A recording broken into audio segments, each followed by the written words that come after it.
Hello all, welcome to Mahi's maths academy. வாங்க இன்னைக்கு வீடியோக்குள்ள போலாம். இன்னைக்கு நாம சிபிஎஸ்இ போர்டு என்சிஆர்டி சிலபஸ்ல உள்ள 4th சாப்டர் குவாட்ரட்டிக் ஈக்குவேஷன்ல எக்ஸசைஸ் 4.3ல உள்ள ஒரு சில ப்ராப்ளம் சால்வ் பண்ண போறோம். In a class test, the sum of Shefali's marks in mathematics and English is 30. Had she got 2 marks more in maths and 3 marks less in English, the product of their marks would have been 210. Find her marks in 2 subjects. அதாவது ஷிஃபாலிங்கிற பொண்ணுடைய 2 mark அதோடைய addition value சொல்லியிருக்காங்க. அதே மாதிரி அவ வந்து மேக்ஸ்ல 2 mark அதிகமாகவும் இங்கிலீஷ்ல 3 மார்க் வந்து கம்மியாகவும் வாங்கியிருக்கா. அதே மாதிரி இன்னொரு க்ளூ என்ன சொல்லியிருக்காங்கன்னா, அவளுடைய 2 மார்க்குடைய ப்ராடக்ட் அதாவது மல்டிப்ளிகேஷன் வேல்யூ கொடுத்துருக்காங்க. அப்படின்னா அவளுடைய மார்க்ஸ் என்ன அப்படிங்கிறது கொஸ்டின். இப்ப பாத்தீங்கன்னா அவளுடைய 2 மார்க்குடைய அடிஷன் வேல்யூ என்ன சொல்லியிருக்காங்க, 30 சொல்லியிருக்காங்க. அப்ப ஒரு மார்க்கை வந்து நம்ம எக்ஸ்ன்னு எடுத்துக்கிட்டோம்னா இன்னொரு மார்க் என்னவா இருக்கும்னா இந்த 30ல இருந்து இதை ரெடியூஸ் பண்ணா நமக்கு கிடைக்கும். இப்ப நம்ம என்னன்னு எடுத்துக்க போறோம்னா மேக்ஸ் மார்க்கை வந்து எக்ஸ்ன்னு எடுத்துக்க போறோம். அப்ப இங்கிலீஷ் மார்க் என்னவா இருக்கும்னு பாத்தீங்கன்னா இந்த 30ல இருந்து இந்த எக்ஸை ரெடியூஸ் பண்ணா நமக்கு கிடைக்கும். அதனால எப்படி எடுத்துக்கணும்னா 30 மைனஸ் எக்ஸ்ன்னு எடுத்துக்கணும். இது வந்து காமனா அவளுடைய மேக்ஸ் அண்ட் இங்கிலீஷ் மார்க். இன்னொரு க்ளூ என்ன சொல்லியிருக்காங்கன்னு பாத்தீங்கன்னா மேக்ஸ்ல அவள் வந்து 2 மார்க் அதிகமாகவும் இங்கிலீஷ்ல 3 மார்க் கம்மியாகவும் வாங்கியிருக்கா. அப்ப எப்படி எடுத்துக்கணும்னா மேக்ஸ் மார்க் என்னவா மாறும்னு பாத்தீங்கன்னா எக்ஸ் பிளஸ் 2வா இருக்கும். அதே மாதிரி இங்கிலீஷ் மார்க் என்னவா மாறும்னு பாத்தீங்கன்னா 30 மைனஸ் எக்ஸ் 3 மார்க்ஸ் லெஸ்ங்கிறனால -3. ஓகேங்களா? அப்ப மேக்ஸுக்கும் இங்கிலீஷ்க்கும் நமக்கு வேல்யூ தெரிஞ்சிச்சு. இதோடைய ப்ராடக்டா என்ன சொல்லியிருக்காங்க, 210 சொல்லியிருக்காங்க. இதுல சப்ஸ்டியூட் பண்ணோம்னா நம்மளால கண்டிப்பா அவளுடைய 2 மார்க்ஸையும் என்ன பண்ணலாம், ஃபைண்ட் அவுட் பண்ண முடியலாம். ஸோ நம்ம ஃபைண்ட் அவுட் பண்ண மேக்ஸ் அண்ட் இங்கிலீஷ் வேல்யூவை அந்த ப்ராடக்ட் வேல்யூவில் சப்ஸ்டியூட் பண்ணோம்னா அவளுடைய மேக்ஸ் அண்ட் இங்கிலீஷ் வேல்யூவை நம்ம ஈஸியாகவே ஃபைண்ட் அவுட் பண்ணலாம். சப்ஸ்டியூட் பண்ணோம்னா எப்படி கிடைக்கும்னா X plus 2 into 30 minus X minus 3 equal to 210 கிடைக்கும். இப்போ இந்த 30யும் 3யும் ரெடியூஸ் பண்ணிக்கலாம். அப்போ எக்ஸ் பிளஸ் 2 இன்ட்டு 27 மைனஸ் எக்ஸ்ன்னு கிடைக்கும் ஈக்குவல் டு 210 கிடைக்கும். இதுக்கப்புறம் என்ன பண்ணணும்னா அல்ஜிப்ரிக் மல்டிப்ளிகேஷன் நம்ம எல்லாருக்குமே தெரியும். அதாவது ஃபர்ஸ்ட் டேர்ம் எடுத்துட்டு இந்த 2 டேர்மையும் அதே மாதிரி செகண்ட் டேர்ம் எடுத்துட்டு இந்த 2 டேர்மையும் மல்டிப்ளை பண்ணி ஈக்குவேட் பண்ணி நம்ம ஃபைண்ட் அவுட் பண்ண போகிறோம்.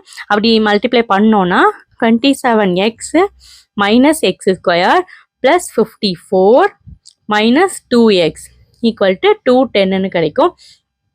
இதுக்கப்புறம் என்ன பண்ண போறோம்னா இந்த 210ஐயும் இந்த சைடு கொண்டு வந்துட்டு இந்த 54ஓட என்ன பண்ண போறோம், மைனஸ் பண்ண போறோம். அப்படி மைனஸ் பண்ணோம்னா minus X square plus 25x minus 156 கிடைக்கும். இப்போ ஃபர்ஸ்ட்ல மைனஸ் இருக்கு, மைனஸ்ல இருந்துச்சுன்னா நம்மளால சால்வ் பண்றது கஷ்டமா இருக்கும். ஸோ மைனஸ் என்ன பண்ணிக்கிறோம், காமனா எடுத்துக்கிறோம். அப்படி எடுத்துட்டோம்னா மைனஸ்ல உள்ள வேல்யூவெல்லாம் பிளஸ் ஆயிடும், பிளஸ்ல உள்ள வேல்யூவெல்லாம் என்ன ஆயிடும், மைனஸ் ஆயிடும். அப்படி பண்ணோம்னா X square minus 25x plus 156 equal to 0 கிடைக்கும். இந்த மைனஸ் வேல்யூ அந்த சைட் போகும்போது கேன்சல் ஆயிடும். இப்போ நமக்கு இந்த குவாட்ரட்டிக் ஈக்குவேஷன் மட்டும் தான் கிடைச்சிருக்கு. இந்த குவாட்ரட்டிக் ஈக்குவேஷனை சால்வ் பண்ணோம்னா அவளுடைய மார்க்ஸை நம்ம ஃபைண்ட் அவுட் பண்ணிடுவோம். இந்த குவாட்ரட்டிக் ஈக்குவேஷனை சால்வ் பண்ணோம்னா நம்ம அந்த 156 வந்து 25 வர மாதிரி எழுதணும். அப்படி எழுதணும்னா 12 13s ஆர் 156 கிடைக்கும். இங்கே வந்து பிளஸ் வேல்யூ இருக்கு. So minus into minus plus at the same time இது ரெண்டையும் ஆட் பண்ணும்போது சென்டரில் உள்ள இந்த -25 கிடைக்குது. ஸோ நம்ம கிட்டத்தட்ட சால்வ் பண்ணிட்டோம். So X minus 12 into X minus 13 equal to 0. So எக்ஸுக்கு நமக்கு 2 வேல்யூ கிடைச்சிருக்கு, 12 அண்டு 13. ஸோ மேக்ஸ் மார்க்கு நமக்கு 2 கிடைச்சிருக்கு. ஒன்று 12 இருக்கலாம், அப்படி இல்லைன்னா 13 இருக்கலாம். ஸோ இதை வச்சு என்ன பண்ணிடலாம், இங்கிலீஷ் மார்க்கையும் நம்ம ஃபைண்ட் அவுட் பண்ணலாம். இங்கிலீஷ் மார்க் என்ன இருக்கு, 30 மைனஸ் எக்ஸ் நம்ம ஆல்ரெடி கொஸ்டின்ல இருந்து நம்ம ஃபைண்ட் அவுட் பண்ணி எழுதி வச்சிருந்தோம். ஸோ இதுல வந்து எக்ஸுக்கு பதிலாக இப்போ 12ங்கிற வேல்யூ ஃபர்ஸ்ட் சப்ஸ்டியூட் பண்ண போறோம். 12ன்னு சப்ஸ்டியூட் பண்ணோம்னா இங்கிலீஷ் மார்க் என்னவா இருக்கும், 30 மைனஸ் 12 18 கிடைக்கும். அதே மாதிரி இப்போ 13 சப்ஸ்டியூட் பண்ணோம்னா இங்கிலீஷ் மார்க் என்னவா இருக்கும், 30 மைனஸ் 13 17 கிடைக்கும். 2 வேல்யூ நமக்கு கிடைச்சிருக்கு. Now next problem, the diagonal of a rectangular field is 60 meter more than the shorter side if the longer side is 30 meter more than the shorter side. Find the sides of the field. இப்போ என்ன சொல்லியிருக்காங்கன்னா rectangular ஃபீல்டோடைய diagonal value எப்படி இருக்குங்கிறத சொல்லியிருக்காங்க. அதே மாதிரி longer side வந்து shorter சைடை விட 30 மீட்டர் அதிகமாக இருக்குன்னு சொல்லியிருக்காங்க. ஸோ நம்ம என்ன பண்ணணும்னா ஷார்ட்டர் சைடுக்கு தான் நம்ம எக்ஸுங்கிற வேல்யூ எடுத்துக்க போகிறோம். ஷார்ட்டர் சைடுனா அதாவது பிரெத் வேல்யூ, அதை நம்ம என்னென்னு எடுத்துக்க போகிறோம்னா எக்ஸ் மீட்டர்னு எடுத்துக்க போகிறோம். இப்போ லாங்கர் சைடு வந்து என்னன்னு சொல்லியிருக்காங்க, லாங்கர் சைடை வந்து எல்லுன்னு எடுத்துக்கலாம்.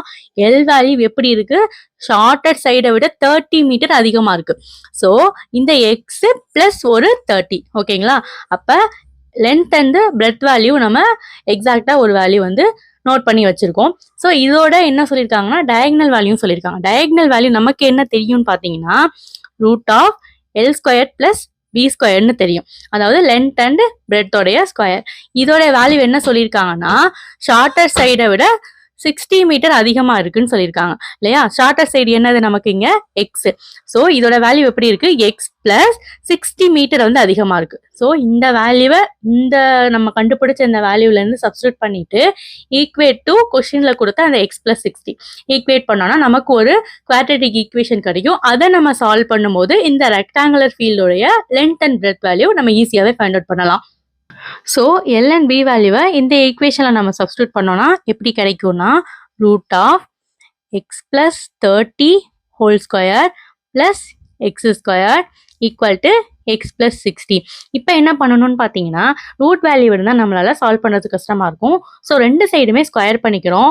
அப்படி ஸ்கொயர் பண்ணோம்னா ஹோல் ஸ்கொயர், இந்த சைடும் ஹோல் ஸ்கொயர், இந்த ஸ்கொயருக்கு ரூட்டுக்கு என்ன ஆயிடும், கேன்சல் ஆயிடும். இங்கே வேல்யூ வந்து ஏ பிளஸ் பி ஹோல் ஸ்கொயர் ஃபார்மேட்டுக்கு இங்கே மாற்றுவோம். இங்கேயும் உள்ள என்ன இருக்கு, எக்ஸ் பிளஸ் 30 ஹோல் ஸ்கொயர் இருக்கு. அதுவும் என்ன ஃபார்மேட்ல இருக்கு, A plus B whole square ஃபார்மேட்ல இருக்கு.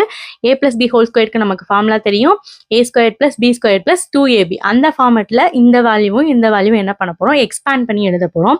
அப்படி எக்ஸ்பேண்ட் பண்ணி எழுதணும்னா X square plus 60x plus 900, இங்கே ஒரு எக்ஸ் ஸ்கொயர் இருக்கு ஆல்ரெடி.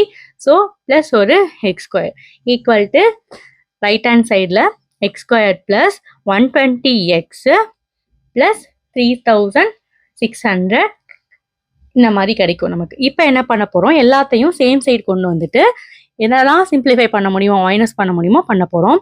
அப்படி பண்ணோன்னா நமக்கு என்ன கிடைக்கும்னா x square minus 60x minus 2700 equal to 0ன்னு கிடைக்கும். ஸோ இப்போ நமக்கு ஒரு குவாட்ரேட்டிக் ஈக்குவேஷன் ஃபார்ம் ஆயிருக்கு. இதை வந்து சால்வ் பண்ணுறது ஈஸி. அப்படி சால்வ் பண்ணோம்னா அந்த ரெக்டாங்குலர் ஃபீல்டோடைய லாங்கர் அண்ட் ஷார்ட்டர் சைடோடைய வேல்யூ நமக்கு தெரிஞ்சிடும். ஸோ இந்த குவாட்ரேட்டிக் ஈக்குவேஷனை சால்வ் பண்ணுறதுக்கு நமக்கு வந்து இந்த 2700 வந்து 60 வர மாதிரி எழுதணும். பெரிய நம்பராக இருக்கே அப்படின்னு சொல்லி நீங்கள் வந்து ஒரி பண்ண வேணாம். இந்த ஃபர்ஸ்ட் இருக்க 27 மட்டும் பாருங்கள். 27 வந்து 9 3s are 27 நமக்கு தெரியும். ஸோ 2 0 இருக்கனால என்ன பண்ணலாம்னா 9 3s are 27, இங்கே ஒரு 0 இங்கே ஒரு 0. ஸோ இது ரெண்டையும் ரெடியூஸ் பண்ணும்போது நமக்கு சென்டரில் உள்ள இந்த 60ங்கிற வேல்யூ கிடைச்சிரும். அட் த சேம் டைம் இது ரெண்டையும் மல்டிப்ளை பண்ணும்போது 2700 நமக்கு கிடைச்சிரும். ஓகேங்களா? இப்போ வந்து இங்கே வந்து மைனஸ் வேல்யூ இருக்குது. மைனஸ் வேல்யூ இருக்கனால இந்த ரெண்டு வேல்யூவில் ஏதாவது ஒரு வேல்யூக்கு மைனஸ் இருக்கணும். அட் த சேம் டைம் இங்கே வந்து மைனஸ் இருக்குது. ஸோ பிக்கஸ்ட் நம்பருக்கு தான் நம்ம என்ன பண்ண போகிறோம், மைனஸ் போட போகிறோம். இப்போ போட்டோம்னா இது ரெண்டையும் மல்டிப்ளை பண்ணும்போது மைனஸ் 2700 வந்துடும். அட் த சேம் டைம் இது ரெண்டையும் ஆட் பண்ணும்போது நமக்கு மைனஸ் 60 வந்துடும். ஸோ ரெண்டு வேல்யூ நமக்கு கிடைச்சிருக்கு, X minus 90 and X plus 13 கிடைச்சிருக்கு. இதை வந்து சால்வ் பண்ணும்போது நமக்கு எக்ஸ் ஈக்குவல் டு பிளஸ் 19 ஒரு வேல்யூ கிடைக்கும், மைனஸ் 13 ஒரு வேல்யூ கிடைக்கும். நெகட்டிவ் வேல்யூ நம்ம எப்பவுமே என்ன பண்ண மாட்டோம், எடுத்துக்க மாட்டோம். ஸோ எக்ஸுக்கு பதிலாக என்ன கிடைச்சிருக்கு, 90 கிடைச்சிருக்கு. இது வந்து ஷார்ட்டர் வேல்யூ, அதாவது பி கிடைச்சிருக்கு. பி வந்து 90 அப்படின்னா எல் வேல்யூ என்னவா இருக்கும், அதோடைய ஒரு 30 அதிகமாக இருக்கும் இல்லையா? So 90 plus 30 equal to 120 meter. நம்ம அந்த rectangular field உடைய length and breadth value நம்ம find out பண்ணிட்டோம். Now next problem, the difference of squares of two numbers is 180. The square of the smaller number is 8 times the longer number. Find the two numbers. Two numbers நம்ம என்ன எடுத்துக்கிறோம்னா x and y எடுத்துக்கிறோம். என்ன கொஸ்டின்ல சொல்லியிருக்காங்கன்னா squares of two numbers. அப்போ ஸ்கொயர்ஸுங்கிறப்ப இந்த ரெண்டு நம்பருடைய squares x square y square, இது ரெண்டோடைய டிஃபரன்ஸ்னா சப்ராக்ஷன் வேல்யூ. அதோடைய வேல்யூ எப்படி இருக்கு, 180 இருக்கு. So x square minus y square equal to 180. இது வந்து கொஸ்டின்ல கொடுத்துருக்க க்ளூ. இன்னொன்று என்ன சொல்லியிருக்காங்கன்னா square of smaller number, smaller நம்பருடைய ஸ்கொயர், இது ரெண்டுல ஒரு நம்பர் ஸ்மாலராக இருக்கும் இல்லையா, அதை நம்ம வந்து என்னென்னு எடுத்துக்கிறோம், செகண்ட் நம்பரை ஸ்மாலராக எடுத்துக்கிறோம். So square of smaller number அப்படிங்கிறப்ப ஒய் ஸ்கொயர், அது வந்து ஷார்ட்டர் நம்பரை விட 8 டைம்ஸாக இருக்குது. ஷார்ட்டர் நம்பர் வந்து எக்ஸ் இல்லையா, ஸோ 8 டைம்ஸுங்கிறனால 8x. ஸோ கொஷினில் கொடுத்ததுலேருந்து நம்ம இதை ஃபைண்ட் அவுட் பண்ணியிருக்கோம். ஸோ இந்த வேல்யூவை இந்த இடத்துல, அதாவது ஒய் ஸ்கொயருக்கு இன்ஸ்டடாக இந்த வேல்யூவை என்ன பண்ண போகிறோம், சப்ஸ்டியூட் பண்ணோம். அப்படி பண்ணோம்னா நமக்கு அந்த ரெண்டு நம்பரை ஈஸியாக என்ன பண்ணிடலாம், ஃபைண்ட் அவுட் பண்ணலாம். ஸோ இந்த ஒய் ஸ்கொயரோட வேல்யூவை இந்த ஈக்குவேஷனில் ஒய் ஸ்கொயருக்கு இன்ஸ்டடாக என்ன பண்ண போகிறோம், சப்ஸ்டியூட் பண்ண போகிறோம். அப்படி சப்ஸ்டியூட் பண்ணோம்னா நமக்கு X square minus 8x equal to 118 கிடைக்கும். இந்த 180 ஈக்குவேஷனுக்கு இந்த சைட் கொண்டு வர போகிறோம். அப்படி கொண்டு வந்தோம்னா x square minus 8x minus 180 equal to 0ன்னு கிடைக்கும். ஸோ நமக்கு ஒரு குவாட்ரட்டிக் ஈக்குவேஷன் கிடச்சிருச்சு. இதை சால்வ் பண்ணுறது ரொம்பவே ஈஸி இல்லையா. ஸோ மைனஸ் 180 சென்டரில் உள்ள அந்த 8 வர மாதிரி எழுதணும். அப்படி எழுதணும்னா 10 18 கிடைக்கும். மைனஸ் வேல்யூ இருக்குது. ஸோ ஏதாவது ஒரு நம்பருக்கு நம்ம என்ன பண்ணணும், மைனஸ் போடணும். அட் த சேம் டைம் சென்டரில் மைனஸ் இருக்குது. ஸோ பிக்கஸ்ட் வேல்யூக்கு என்ன பண்ண போகிறோம், மைனஸ் போட்டுக்க போகிறோம். ஸோ நமக்கு equation x plus 10 and x minus 18 equal to 0ன்னு மாறுது. ஸோ எக்ஸ் வேல்யூ 2 கிடச்சிருக்கு இல்லையா, மைனஸ் 10 அண்ட் ப்ளஸ் 18. மைனஸ் வேல்யூவை நம்ம என்ன பண்ண மாட்டோம், எடுத்துக்க மாட்டோம். ஸோ எக்ஸ் ஈக்குவல் டு 18 கிடச்சிருக்கு.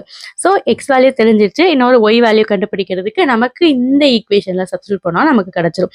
அப்படி சப்ஸ்டியூட் பண்ணோன்னா ஒய் ஸ்கொயர் ஈக்குவல் டு 8 × 18 வரும். நமக்கு இந்த ரெண்டையும் மல்டிப்ளை பண்ணும்போது ஒய் ஸ்கொயர் ஈக்குவல் டு 144ன்னு கிடைக்கும்.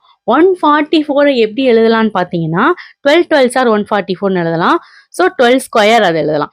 ஸோ இந்த சைடு ஒய் ஸ்கொயர் இருக்குது. ஸ்கொயருக்கு ஸ்கொயருக்கு கேன்சல் ஆயிடுச்சுன்னா ஒய் வேல்யூ நமக்கு என்ன கிடச்சிருச்சு, 12ன்னு கிடச்சிருச்சு. பார்த்தீங்களா, ஈஸியாகவே சால்வ் பண்ணிட்டோம்.